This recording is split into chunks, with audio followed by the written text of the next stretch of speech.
I'm Christian Abbott. I'm Nathan Lavender. I'm Sean Abbott. And this is the Red Mist Podcast.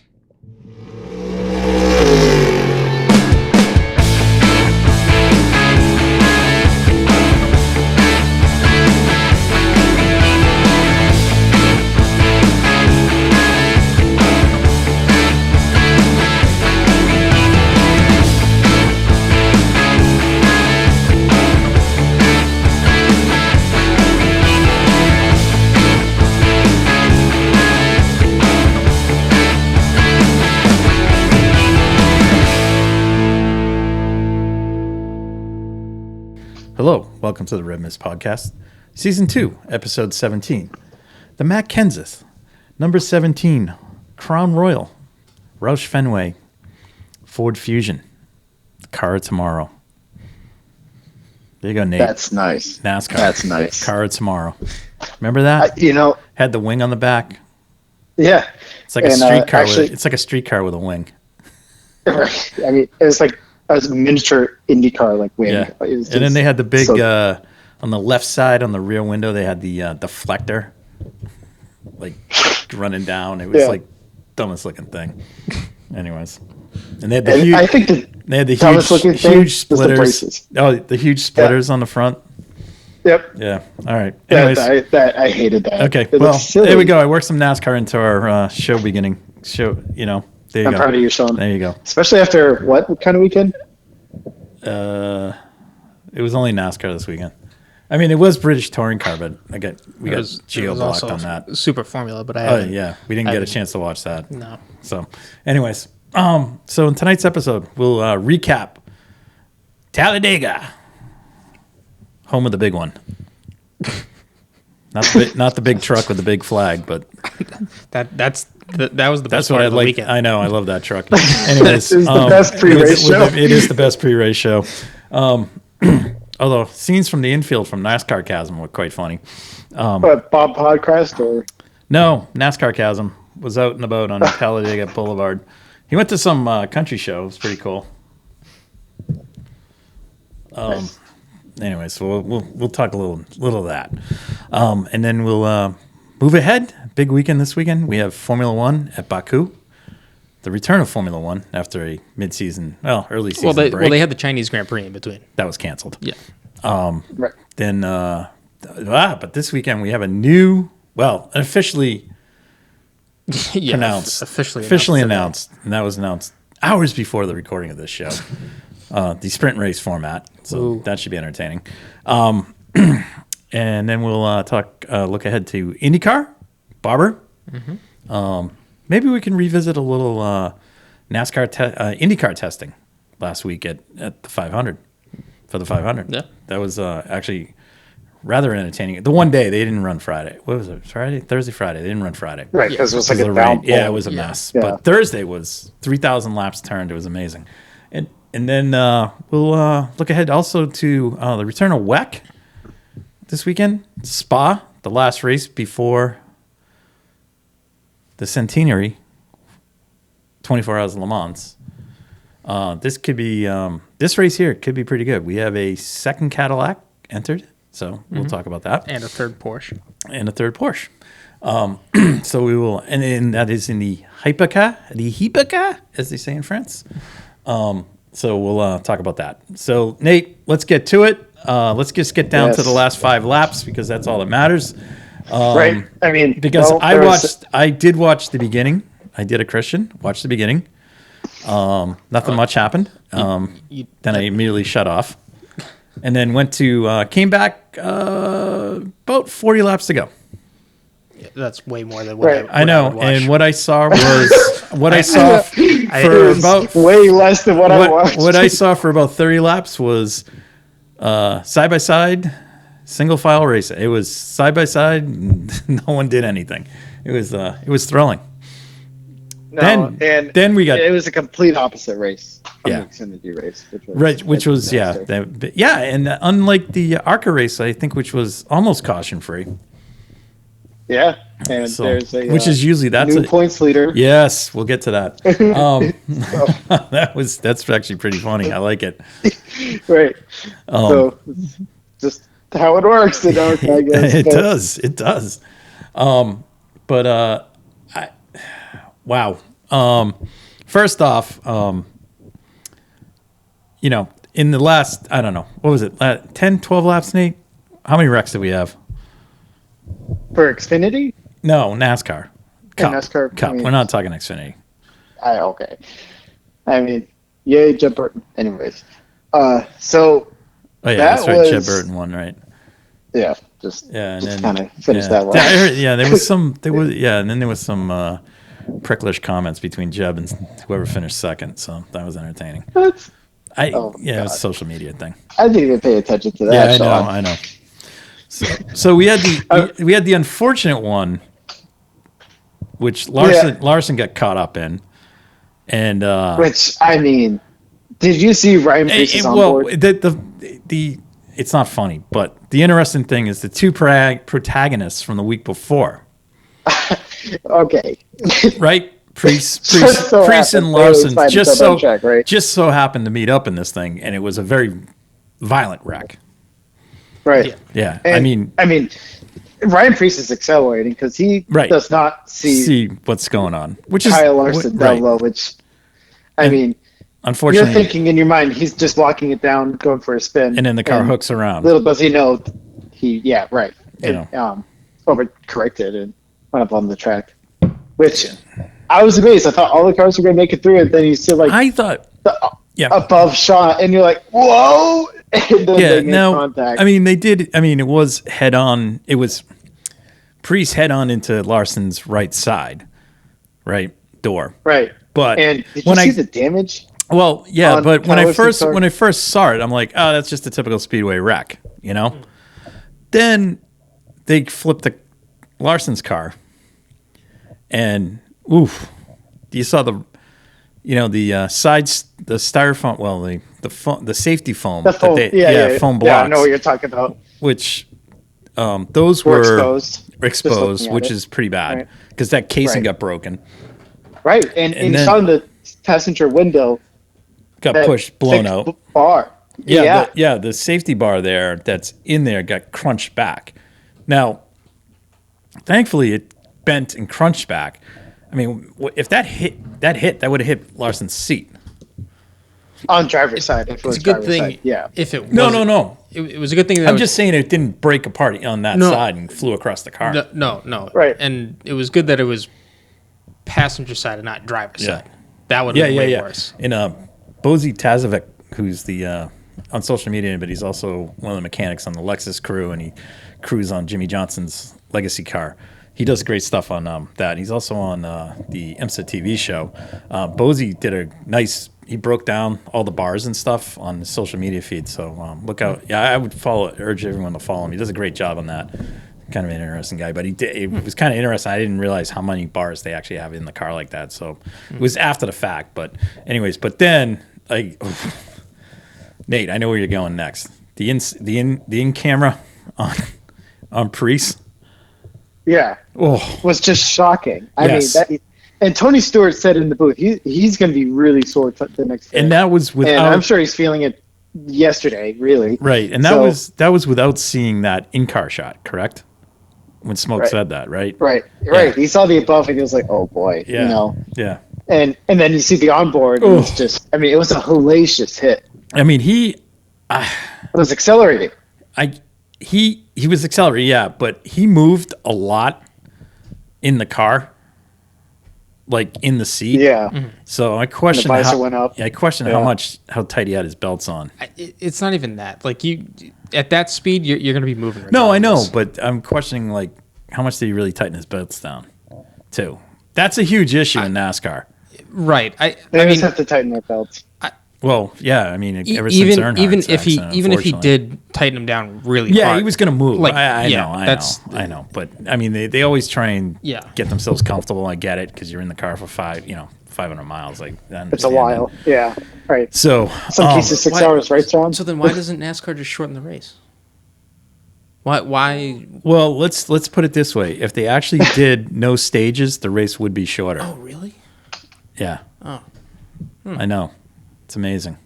Hey, baseball is finishing games under 2 hours now, right? I know, which is frightening. Oh, and even worse, MotoGP's doing all sprints.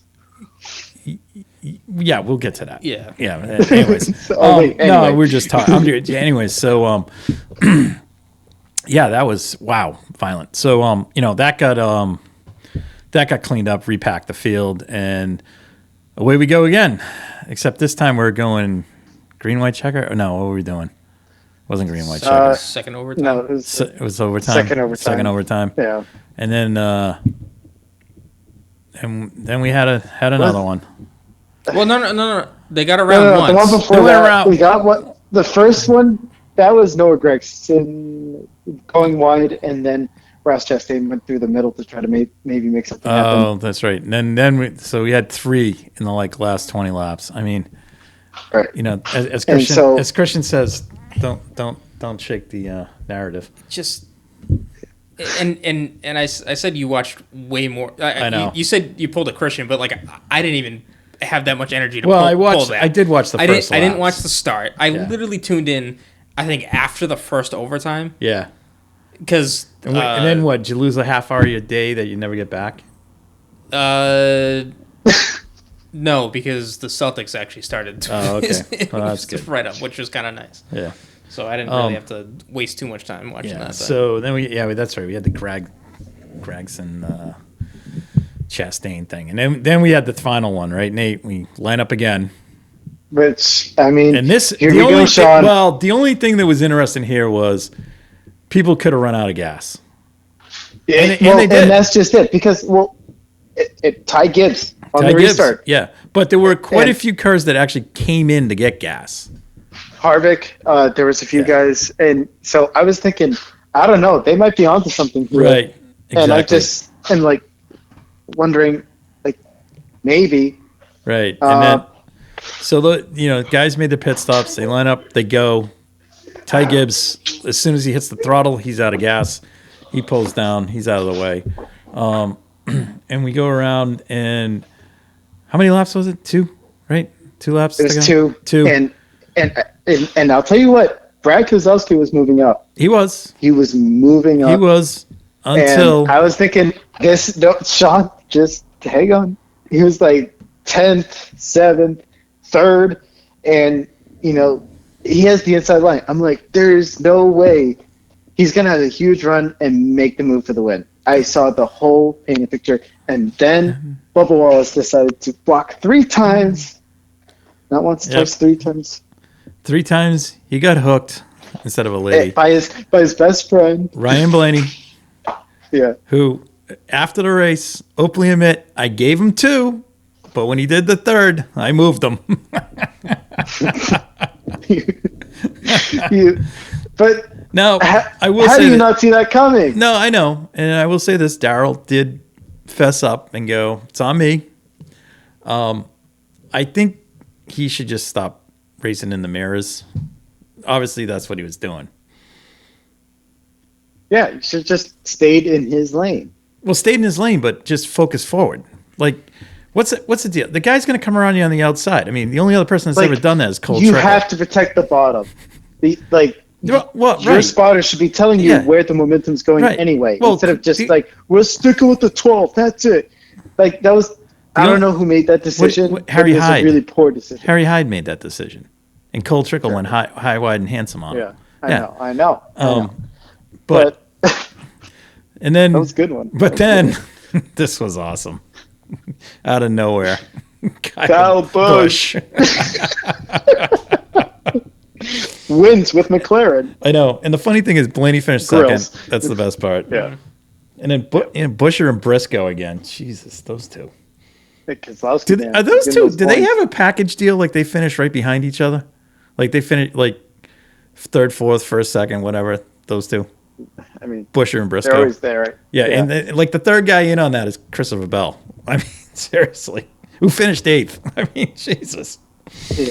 He was just there. He was, he's just getting points, and and so's Brad. I mean, look, he's I think 13th or 14th. Bad Brad finished 5th. So, anyways, yeah, great points day. Yep, Nate's dream of calling it as Keselowski winning. Yeah. Wait till that episode. Goes up and goes up in smoke. Poof. Oh man, I'm telling you. Anyways. This is the year. All right. So, all right, that was Talladega. Another wreck fest. Jesus. Well, at least we got that in the rearview mirror, right, Sean? Yeah. It's just disappointing that it's always a wreck fest. I just we go back there in October. I think. I know, but it's just Why are we revisiting tracks? Because it's in the chase. It's in the playoffs. It's in the playoffs, whatever it is. So you go to Talladega twice. It's a spring race and the fall race. So the extra races after the regular season. The what? The extra races after the regular season. What's the extra race? The second Talladega race. Yeah, the second Talladega race. It's an extra race. It's in the play. It's always been in the fall. They always have one in the fall. Yeah. If they had if we didn't have playoffs, that would be the fall race. Right. Instead of I think it was like a cutoff race a few times, but they've changed it. Yeah. Just because it's anyways. ridiculous. So, but the best thing that came out of this was we had a repeat winner, which was exciting. Kyle Busch. Yep. So, again, we continue to move towards the cutoff for the chase. And it's going to be more than 16 drivers. It's getting smaller and smaller, Nate. Yeah. Love it. Michael McDowell. It's going to be who's going to steal a win? Who do you think is going to steal? It's going to be all people who win races. That's what it's going to be. Yeah. Who do you think is going to steal a win? Because they go to Sonoma. JJ. Jimmy Johnson. Yeah. I almost said JJ Yaley, 2009 world champion, of course.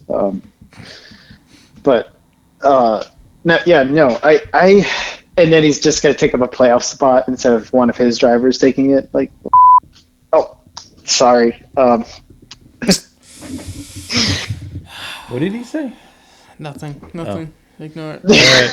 So, anyway. All right. This weekend, we're off to the Monster Mile. Do we still call it the Monster Mile? Yes. And I'll tell you, this track eats race cars. But I'll tell you my favorite part of this, Jimmy Johnson has the best save at Dover from one of his qualifyings. I don't know if you've ever seen it, but he does 3 or 4 360s and just somehow keeps it off the pit wall. Okay. I think it was in 2006. Coolest thing you'll ever see. I know you guys are just baffled. Yeah. Yeah. But I'll tell you, it's good YouTube. Mm-hmm. So Nate, hold my beer. Here it is. Yeah. All right. So there we go. Off to Dover. That'll be fun. You have a picture on? No. Pace car? No. Lightning McQueen? Yeah. Chick Hicks in second. Yeah. Cold Trickle?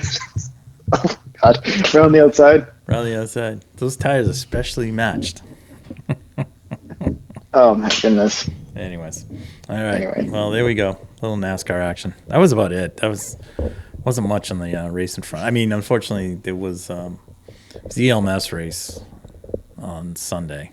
Yeah, European Le Mans. Yeah, I didn't. Unfortunately, that one eluded me. Sorry. And I did not. I forgot about the Super Formula race. So. Yeah. I was really keen on the BT, the British Touring Car Championship opener, but at Donington. But I don't have. I think I might have that subscription, but I don't know. Anyways, I think that I saw on Instagram on one of the. I think it was motorsport.com. It is. It had the Super Formula race at Suzuka, and the leader came out on cold tires, and I guess second place got into the back, and they both wrecked. Yes. Yeah. That was unreal. Yes. I was like, no freaking way. Yeah, and it's kind of like Callum Ilott and Augustine Canapino at Long Beach. Well, in the championship leader, Najuri, yes, I believe it is. He was the one that took out this guy, and I was like, you're leading the championship and you take someone out and you wreck yourself. Right. That doesn't make any sense. I just did. I got a question. Super Formula. We need a Super Formula guru. Did Yuki race in that? I don't know. That's a good question. I really hope he did. Hit that or Super GT, I could see. Because Super GT is like I have a bad feeling. Like I have a feeling he didn't. I think he went right to Europe and did F2, F3, F2. Hold on, we are checking. Huh. No, he did not. He went. Sean, he might retire there. He did karting, Japanese, Formula 4. Yeah. So he was probably at as a support race one of those weekends. Yeah. And then he did FIA Formula 3 and Euro Formula Open. And he went to Europe after Japanese Formula 4. And then he did F2. The Super Formula Series is fantastic. Yeah. It's great stuff. And there's a lot of European drivers. The most notable American driver to drive over there was the late Jeff Krosnoff. Yeah. Because of COVID, they're predominantly Japanese filled right now, but Liam Lawson is there this season. Oh, that's right. And then, yes. The kid from the F1 Esports, Chem Bulabasi. Wait a minute. Did he run in something before that? Gran Turismo? Wait a minute. No, in actual car. I don't know if he's driven before, but that's a step and a half. Oh no, they'll chuck him in there. Yeah. That's like those things are fast. I mean, they're he's kind of just. It's like in Formula racing, open wheel racing. It's like Formula 1, IndyCar, and Super Formula are like the elite categories. Yeah. Yeah. So the top speed categories. Not speculation, but the talk is that Super Formula's pedigree is going down only because. Mainly because of COVID. So it's like how many... So it's because it's been kind of isolation with just the Japanese drivers, which, I can understand because, we're talking an island country. I mean, I get it. Yeah. But I mean, with Liam Lawson in there this season, that'll give That's a great more, spot for him. Yeah. I know. It's either there or IndyCar would have been good, but, seriously, that's a good spot for him. I did see that on the last race highlights. Yeah, the first race opener. I think. But the other thing too is he's a good driver too. Some of the guy who won, I guess, is a Toyota factory driver. He might be poised for a hypercar seat. Ah, excellent. So, because Ryo Harakawa, he's in there. He's doing it. He's doing that and hypercar. Yeah, he's doing both. Yeah, Oh, wait a minute. What's it? Because Kobayashi used to do both. Yeah. He probably still is doing both. The thing is, Super Formula doesn't have that. I think they only have 10 races on the calendar. Yeah, they purposely don't overlap other things. But there's only four or five tracks that they go to. Yeah. They did two rounds to open the season at Fuji. Yep. Then they were just at Suzuka this past weekend. Right. Then they go to Autopolis, and then... did they finish back up at Suzuka? They have Twin Rig Motegi. Or Fuji. Did they go twice to Fuji and twice to Suzuka? Yes, and they do a double round at Suzuka to finish the season, I believe. And I'm missing another track that they go to. There's Autopolis, Motegi, and somewhere else. But there's from here down to the end of the season, I think it's like one race a month. So, again, it's not super stacked. Guys can go do other series and whatnot. Okay. And not not have conflicts. All right. Oh, there we go. A little Super Formula action there. Mm-hmm. All right. We're off to Baku. And welcome to Sprint Race. Yeah. Christian, can you quickly give us a recap on what the weekend schedule is? Yeah, so everything you remember about the Sprint Race format, throw it out the window. We've changed it. So... Amazing. Friday... This is I am going to go session by session of how this weekend's going to work, and if you have questions of how this is going to work, then ask afterwards. Friday, first session, free practice 1. Second session in the afternoon is going to be qualifying for Sunday's race. That qualifying session on Friday will set the grid for Sunday's race. Saturday, there will be qualifying in the morning for the sprint race. Then in the afternoon, on Saturday, there will be the sprint race. And then on Sunday will be the race. And the grid for the Sunday race is set, just like I said, by the qualifying session on Saturday. So is it a scrimmage race? Like what do you? Yeah. So there. Yeah. I. So essentially, Friday's qualifying. So the sprint race is just a entertainment race for a few points. Yeah. And potentially you get a freebie to blow up a motor.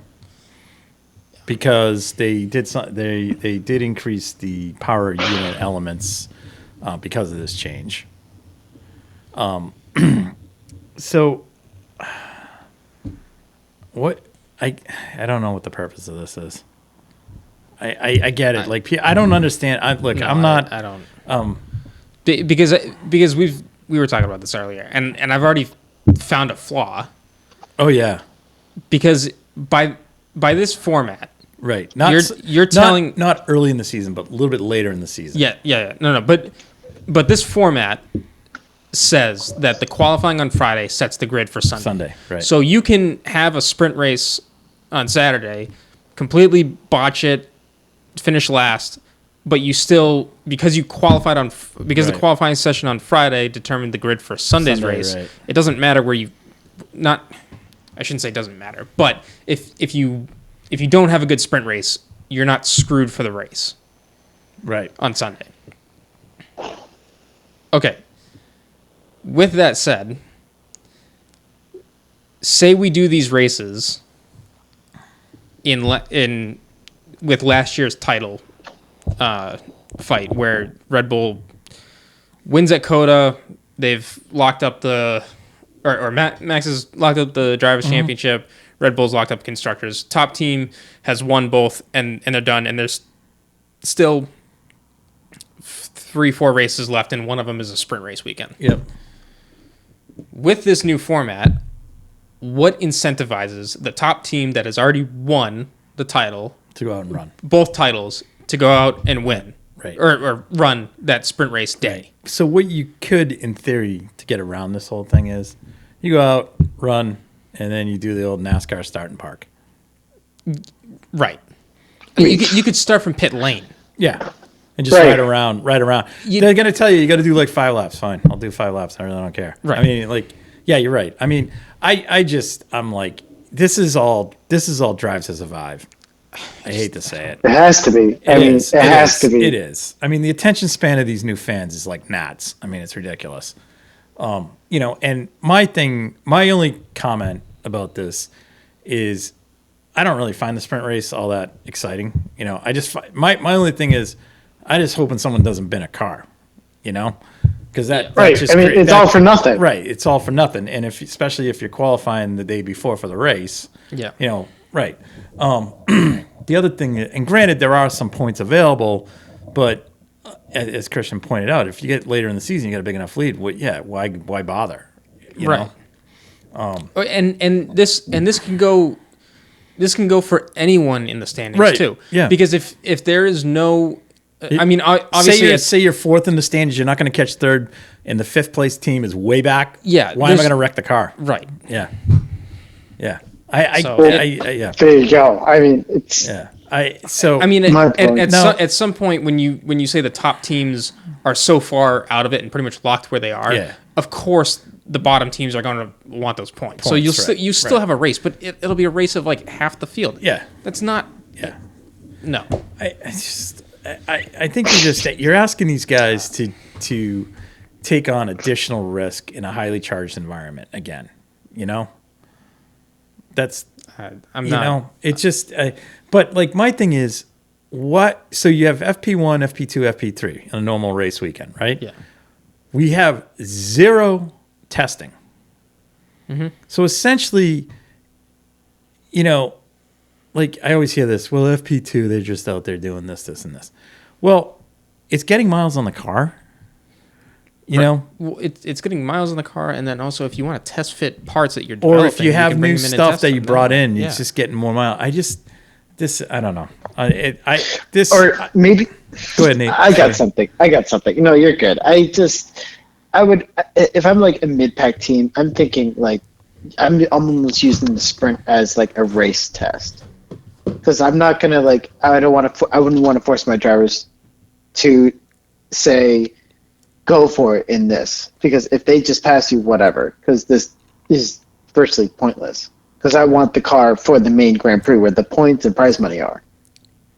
Well, the prize points. The prize money isn't on the race weekend. The prize money is at the end of the season. Yeah, I mean, there are the points in the sprint race still go to the championship. So I still see that argument of like, all right, well, there's still stuff to be won here. So I mean, at the beginning of the season, that scenario of teams sitting out doesn't apply because it's the beginning of the season. You don't know what's going to happen. Right. Like we're only 3 rounds into the season. Like anything can change because at this point last year, Ferrari was ahead and we thought that they were going to win the championship by miles.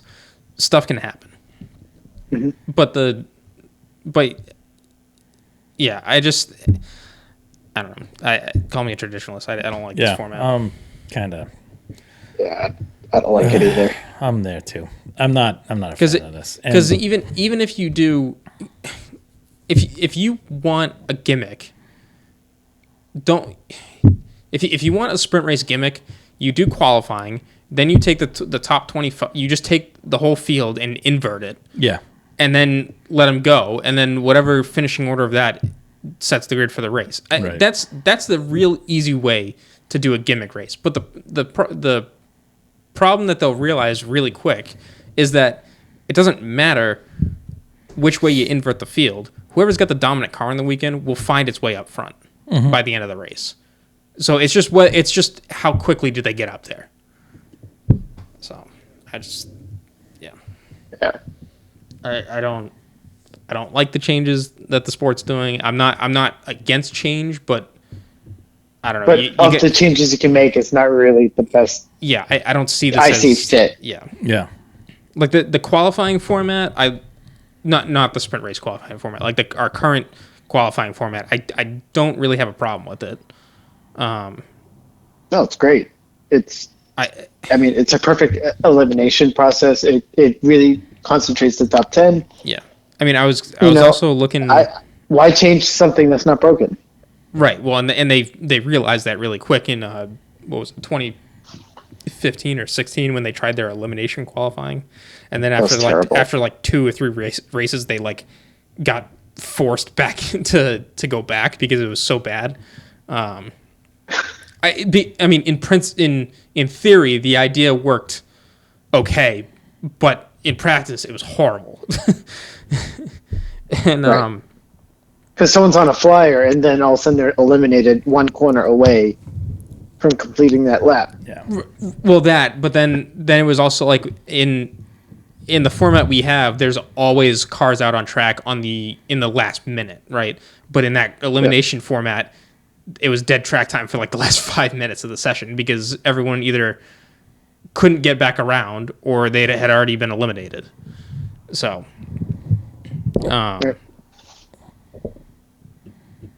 yeah, watching some of the older races that we had on last weekend, and then hearing some of the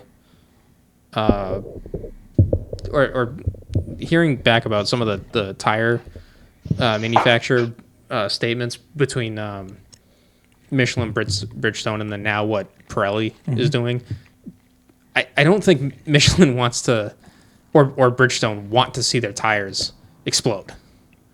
No. Like, that's not a good But we only have one tire marketing manufacturer. No, I know. But it kind of gets back to what you have as a product in F1. Yeah. Like, everyone wants more pit stops.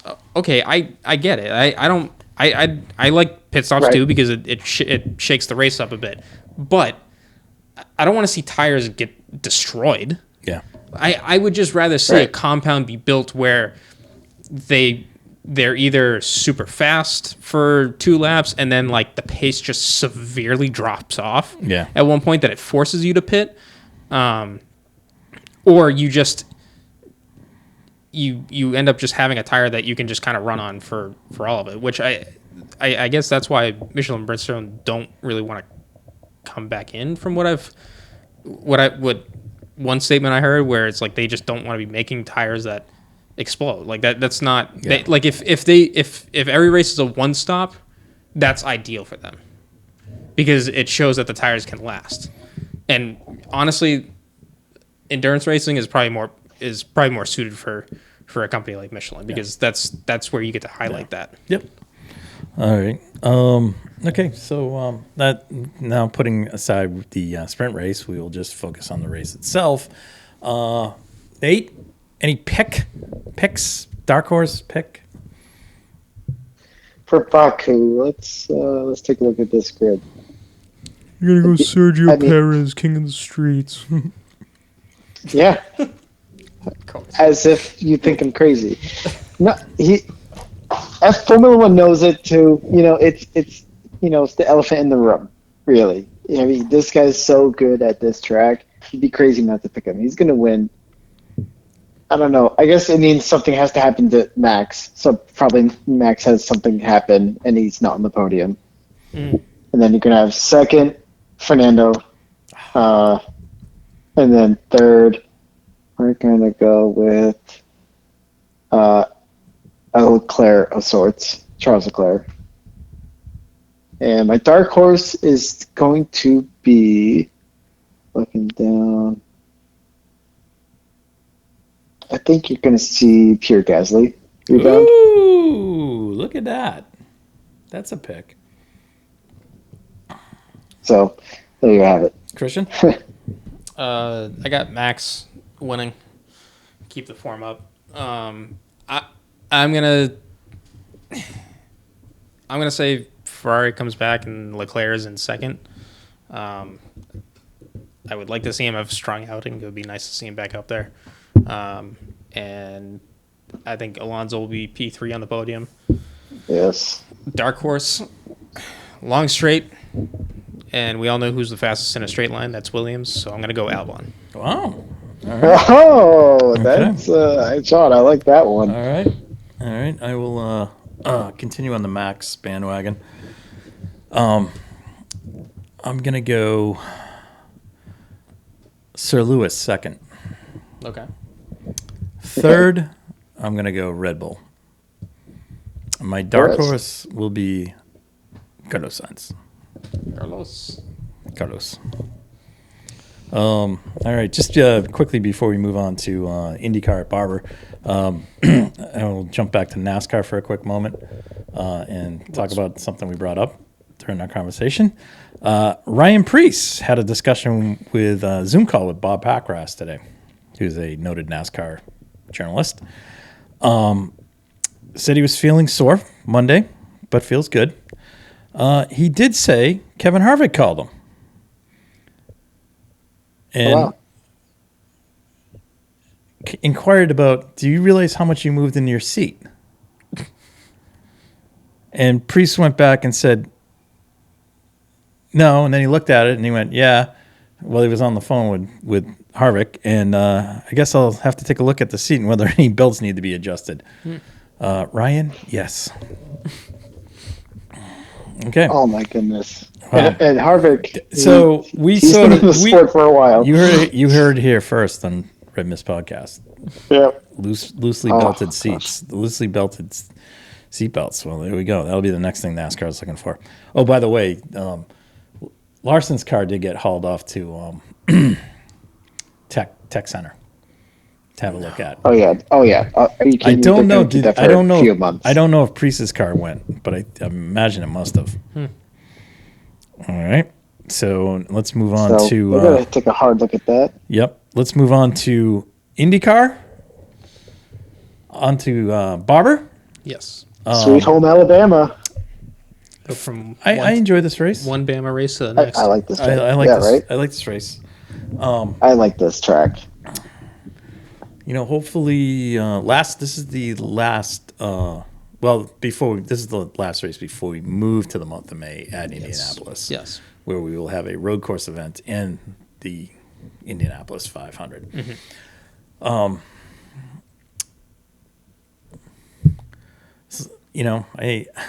I'm on this. I'm gonna. I guess my only question on this. Yeah, what do you got for me? Is Dixon gonna pay back Pato?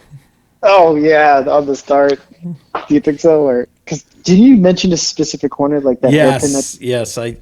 My thought is when they kind of go by the pits, they go down to turn one there. I don't think he'd do it there because you can really send somebody off there and they could get hurt. Yeah, it's going to be in a spot where he's not going to get.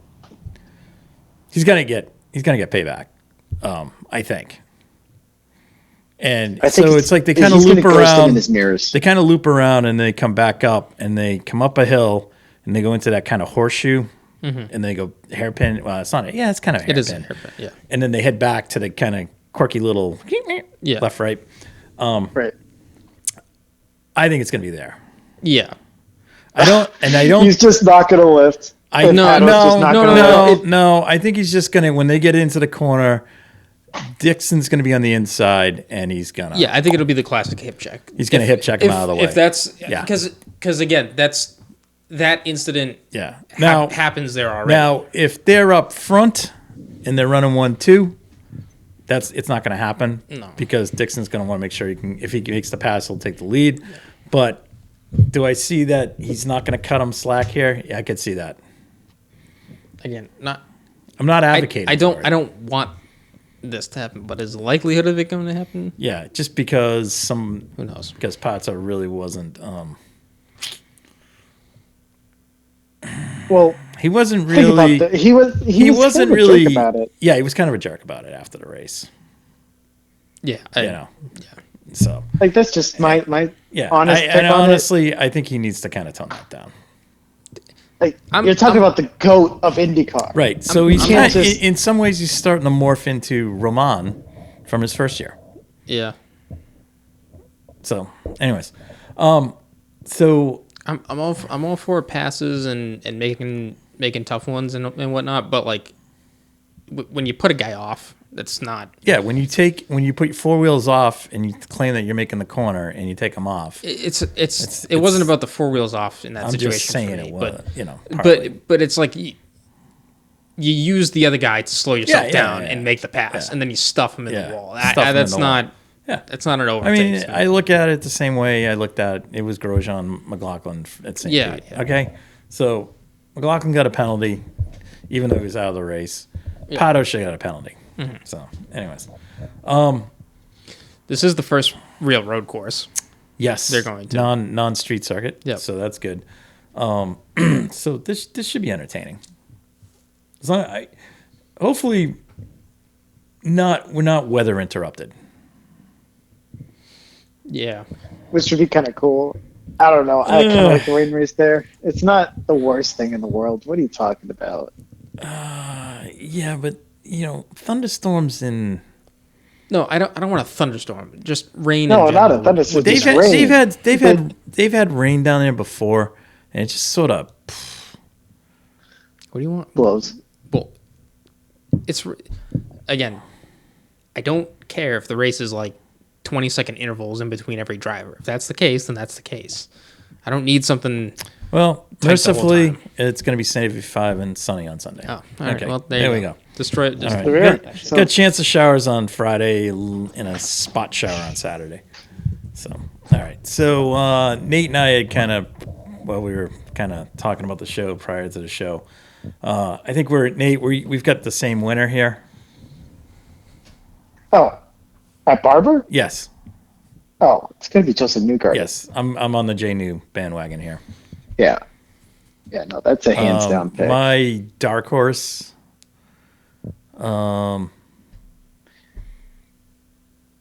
Felix Rosenqvist. Oh, okay. Do you have a dark horse, Nate? I mean, who do I pick? I mean,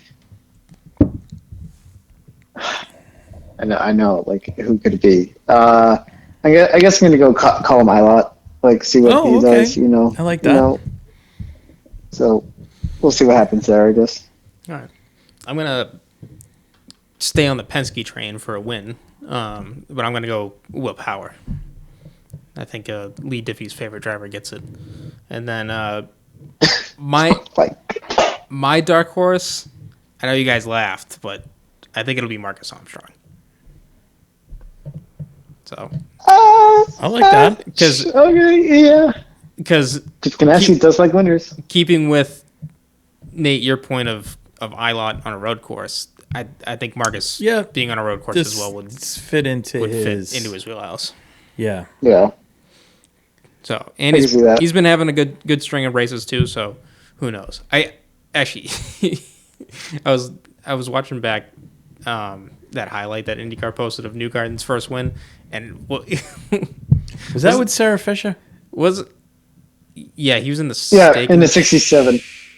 Was he in the Steak and Shake mobile? No, that was Graham. That's why, because Graham finished second. So he had that goofy driver's suit. It was pretty cool. Right. It was like the Tux driving suit. But with the apron. Yeah. It was kinda, I thought it was kind of cool. I liked it. But my favorite. Okay, hang on. I like this. When Scott Dixon and Dario had the Target cars, their fire suits had the name tag that said like Scott. Yeah. Like as if they work at Target. Oh my god. I thought that was like one of the more creative ones on there. Yeah, that was the name tag. So. All right. Anywho. Yeah. So, I saw this today, and I feel bad. I can't. There were 3 drivers that have competed. So Taku is not racing this weekend. No, because Armstrong is driving. So Armstrong's driving. So since the Alabama GP at the IndyCar level came into existence, there were, I believe, 4 drivers. Oh, I think I know who the 3rd driver is now. Sorry, I'm just blanking out on this. So apparently it's Graham Rahal. Tells you how long Graham's been running.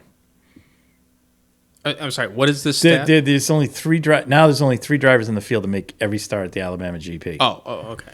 Okay, all right. Okay, so I think I could get this one. It's Graham. Mm-hmm. It's Graham. Which I'm sitting there going, yeah, that's right, because he's been since he's been 18. Since Champ Car, yeah. Right. Okay, Nate, take a guess. Scott Dixon and Will Power. Boom. I was like zoning. I couldn't remember. Will Power was the one I was sitting there, and I was like, oh yeah, it just came to me.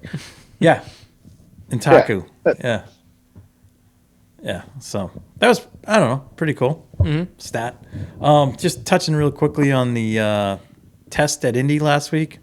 On Thursday, it's supposed to be Thursday, Friday. Friday got rained out. So we had all of our rookie drivers get to do their rookie orientation, all passed. Excuse me. Then we had our refresher drivers, which some of them were kind of jokes. Now, but of the group, I get it. Of the group, yeah, Kathleen Legg, I get it. Yes, refresher makes sense. Okay, it's been at least 10 years, I think, since she drove last time at Indy. Yeah, right. Hey, guess what? I saw her at the 2013 Indy 500. So it's 10 years, right? Yep. Yeah, that's right. So makes sense. She's been doing sports cars and stuff. Nate, you've also. I mean, she cut a line too at the IMSA race. I know. But she did. I was waving. She did run the test at Texas. Yeah. But that's the rule is the rule at Indy, so it's not a problem. So I get it. That's fine, and I'm sure Catherine doesn't mind that either. Now the other 3 gentlemen RHR, Ryan Hunter-Ray. He's only been out of the car 1 year. Okay. Okay. I mean, really? Uh-huh. Mr. One and Done every year, Marco Andretti, and Tony Kanaan. So, what was funny now? RHR, because he's running on Dreyer Reinbold, he's out there doing his thing, but he's not taking So they got to run the progression of speed and stuff. Now they didn't have to do there's a little leeway on them in terms of what they do. They don't have to do what the rookies have to do, and Yeah. Right. But they're 5 laps into it. Kanaan goes 2:28. Yeah. And then next lap, Marco goes like 2:28.5.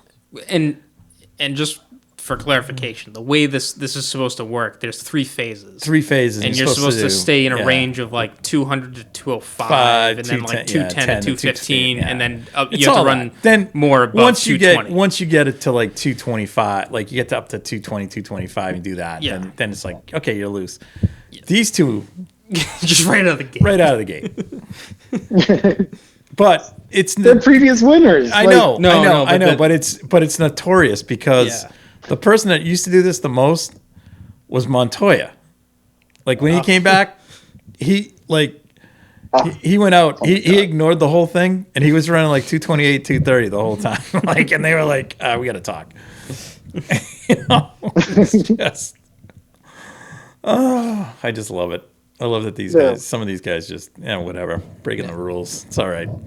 But the wild thing of that whole weekend, that whole day, was the number of laps. It was over 3,000 laps turned. So 30-something cars were minimum turn 100 laps. Somebody went half distance on the race, ran a half distance. Oh yeah. So it was crazy. Majority of the testing was reconfiguring the aero bits on the car. There's a new rear wing setup. Yes. And it's kind of cool. Yeah. So instead of they still have the same wing. Yeah, wing style. Wing style that you visually see. But it's attached by 2 pillars versus 1. Yes, I thought it was always 2. Was it 2? Okay, regardless. But they have this slide jack now. Now those 2 pillars are adjustable. Adjustable in height. Yeah. Whereas before it was fixed. So rather than adding on gurneys to the end of the wing, they adjust the height. They can adjust the height, and they have more. They have an increased range of angle to play with the wing. And the gurneys you use are totally different. They're different. They're not running like across the length of the car and stuff as much. They're using smaller gurneys, it seems. No, I don't even think they're running gurneys on the rear wing. A couple of teams were. Oh, they were? Yeah, okay. But it was very small gurneys just to kind of disturb the air enough. Because I know there was gurneys that they were putting on. Yeah, it was on the side of the cars. On the side under trays, just to kind of disturb the air. So that was pretty cool. The one bit that I didn't realize that they could make adjustments to, but there's strakes at the start of the under tray or near that part. Yeah. So that's kind of like on top of your like front wing adjustment. Yeah. You can do that underneath it. Yeah, I didn't realize a lot of that. And there was a lot of talk about the wind that day, but teams were like, could be windy the day we race. I think that approach was. There's a chance of that. Yeah, I think the approach, and you also had to go out and run because there was more of a chance of rain than the wind abating. So damned if you do, damned if you don't. But I was just amazed at how much these teams ran and the level of professionalism by all the drivers, because there was one incident towards the end when Ilott went out. He got put out by his team right into traffic, and I forget who he kind of... It wasn't Pelot, was it? No, it was somebody else. Put him up into the... was it Jack... No, it wasn't Jack Harvey. Anyways, put him up. Pit lane incident. Yeah, pit lane incident, so kind of sucked. But anyways, because he sort of grazed the inside wall. Yeah. So anyways, no harm, no foul. So anyways, so that was good. So the end of the day, Newgarden was the quickest. Connor Daly, second quickest.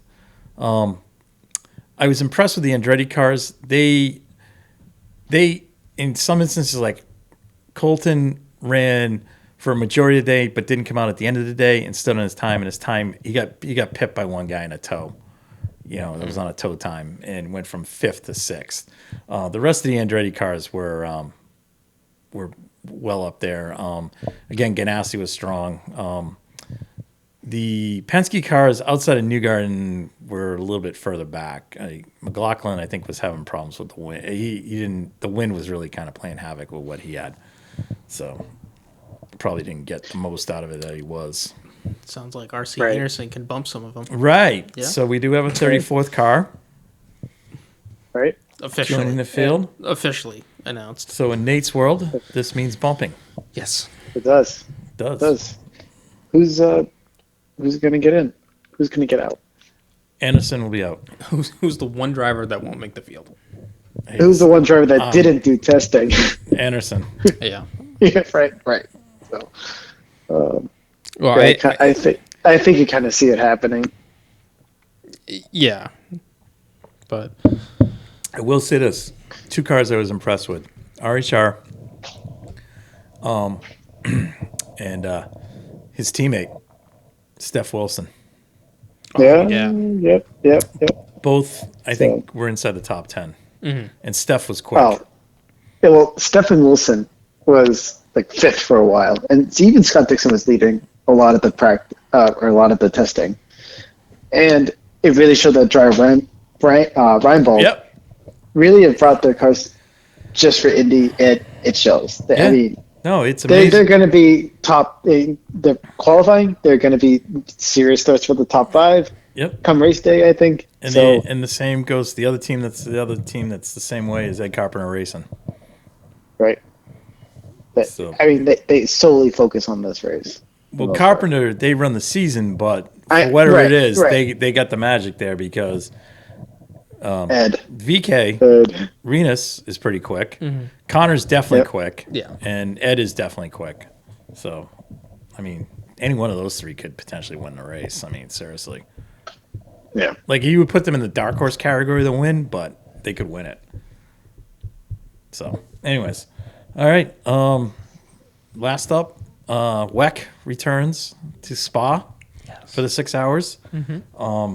First off, breaking news this week, longtime WEC gentleman driver, Paul Dell'Anna, has called it a career. Yeah. Effectively, which is too bad.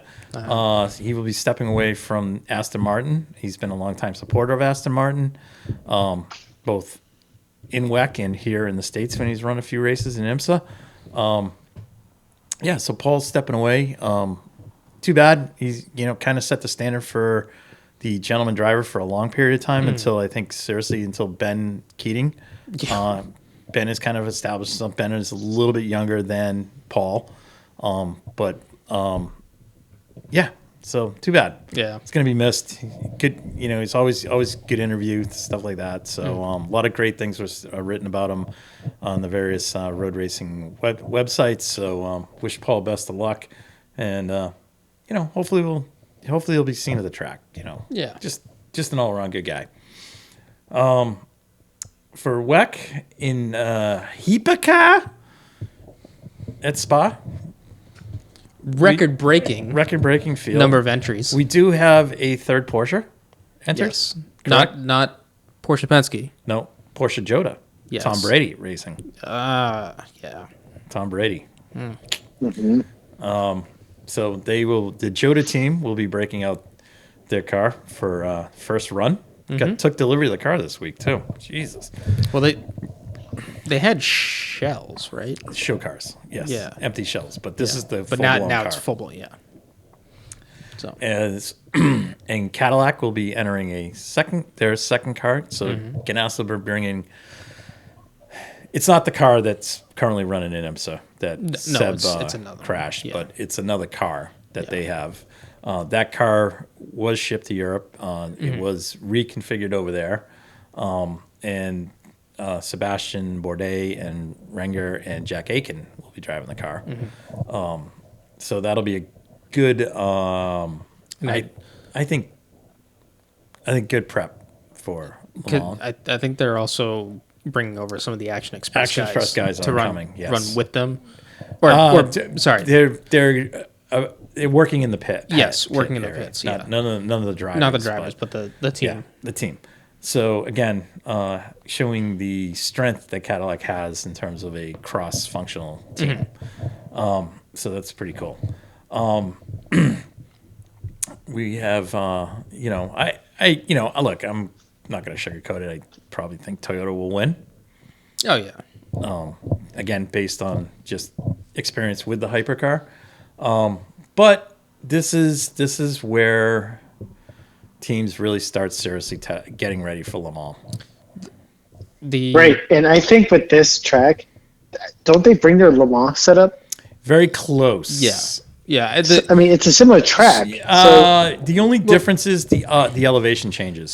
So the only the elevation changes at Le Mans are not nowhere near as severe as they are here. So this is the one thing I will say though. In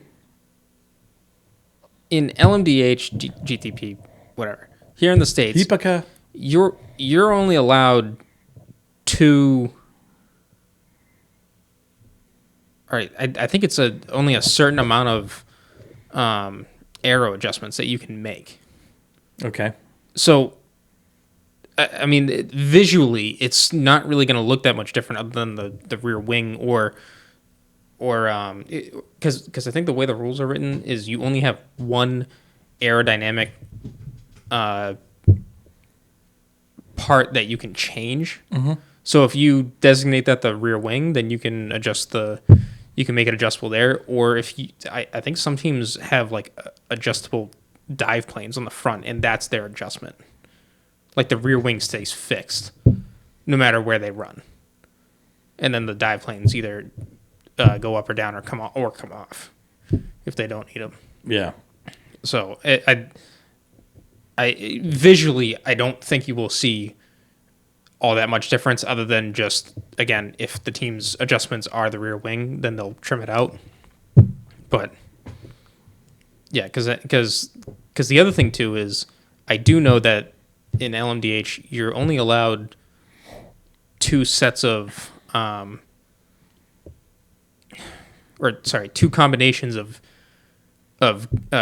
gearing to be an LMDH car. So you really, yeah. So they're just going to be like they have a short and a long set. That's how I'm going to define it. But I'm guessing that they're just going to run the long gearing set, and then that'll be that. So I mean, in terms of like setup work, obviously you're going to be doing as much alignment as you can because I'm sure like you said, Spa is a different track than what Le Mans is. So I think Le Mans you'll obviously have different suspension setup because you're not going up and down crazy elevation changes, but I mean typically Spa is probably the closest race on the calendar to what Le Mans is. So you do see a lot of prep for the big race come out at Spa.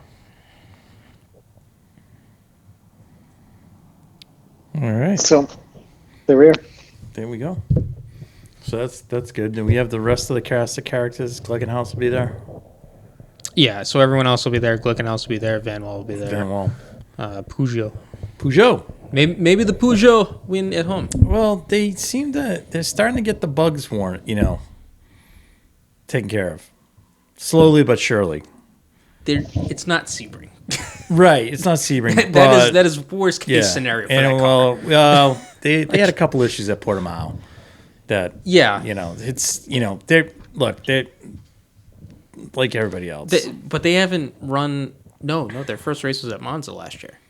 Right. So this is the first time they've been at this track too. Yeah, I mean look, as we see in IMSA in the GTP side of the fence, what team is making massive progression as they run? BMW. So it's just a matter of combining testing with racing and see what you get. Yeah. So that's kind of exciting. But yeah, hopefully, the Peugeot guys will get it together and see. It's an innovative design. Yeah. Hopefully, they can get it to work. I mean, obviously they did simulations on this. I mean, to get it to work, but it doesn't seem to be that's the problem. It just seems mechanical is the problem. I like different designs just because that's yeah. what I like they're to all see. looking the same. It sucks. Well, it's not that it sucks. It's just like that's the design they go. Back in the goes for and back in the original GTP days, it was pretty good. It was there was some, we had the 962s, look their own unique brand. The Marches had their own unique brand, and they could fit a Porsche motor, they could fit a Buick turbocharged motor, a Chevy motor in there. And I mean, like as much as it. Yeah, the Jaguars and stuff. As and much as the car sucked for a P1 car, the Nissan. I like the approach. It was different. It was different, and they were right. It was like, what, we're just going to build the same thing and show up and then whatever. But at least we know if this doesn't work, then it was a different approach, and that's sadly what it was. Probably should have spent a year testing the car. Yeah, they definitely need more time on it. And that's my one thing with some of these manufacturers. Like, okay, you're going to jump into this. Why don't you just take the approach BMW did? Well, not just that, but it's just like don't join for 1 year and then call it. Yeah, it's like that. It's like Ford. Yeah, you can't take that. You have to do a couple years and build it up. Yeah, and I think what's going to sustain this because I mean, look at Toyota. I mean, you talk about being coming far in development. I mean, like this is we got the 2015 Spa race on, but like Toyota's just hanging on to one of the Audis, right? But out at the front, Porsche's dominating. Audi running away with it. Audi's giving it a good this run. This is like the peak of the Audi Porsche.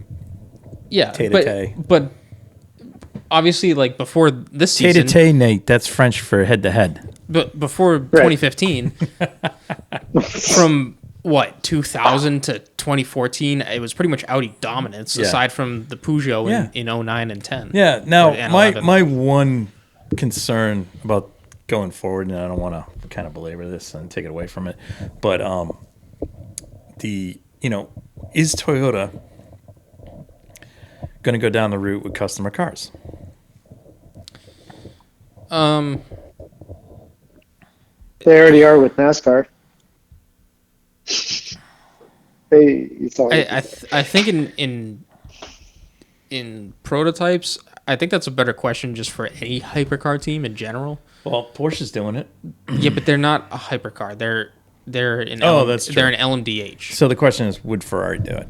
You're looking at Toyota, Ferrari, Peugeot. Yeah. Whereas everybody else is committed to to GTP, LMDH, whatever you want to call it. Right, you're right. Lamborghini, it's not a hypercar. No. So I mean, from that aspect, it's like, of course, Porsche is going to start dealing out more cars. I mean, Jota got theirs, but that also means that JDC Miller they got theirs too. So at Laguna Seca, for IMSA, there's going to be an additional hypercar or GTP car there. So that's pretty cool. But yeah. Anyways, all right. I'm not no picks there. That's. I mean, I think without any problems, Toyota will. Yeah. It'll be a little bit of a battle in qualifying, and I think Ferrari could throw a scare in there. Maybe Porsche, who knows? So and to the line, fan wall. Imagine that. That would actually, right. Jacques Villeneuve on the top step. Yeah. Wow. Man. Baggy pants himself. Yeah. All right. So just to kind of recap, this weekend is a lot of racing. A lot of racing. So we got F1 at Baku. There's IndyCar at Barber. NASCAR is going to be at Dover. WEC will be at Spa. And then 2 other series. MotoGP is going to be at Spain. Barcelona. Jerez. Little list? Or... That's my French, Spanish. Wow. Jerez. Isn't it Jerez? Yeah, it's Jerez. Jerez. It's Jerez. It's not Jerez. It's not Jerez. Even though it's spelled Jerez. And then the Z is F. We also have supercars this weekend as well. Yeah. There at Perth. Yeah, that's a whole nother storyline there. Yeah. Not going well down there. Have to get we'll get our supercar correspondent from the Midwest back Derek. Yeah, planes. he's closer to Australia than we are. He is closer to Australia. Yeah, so it all makes sense. If we ever get him off the dirt track that he's racing his go-kart on. Anyways. All right. So, all right. Nothing else? Nothing else. All right. No. Nate? Good night. Thank you guys for listening to the Red Mist Podcast, hosted by Christian Abbott, Sean Abbott, and Nathan Lavin. It's produced by Christian Abbott, and music is by Alex Wart and Harrison Tate.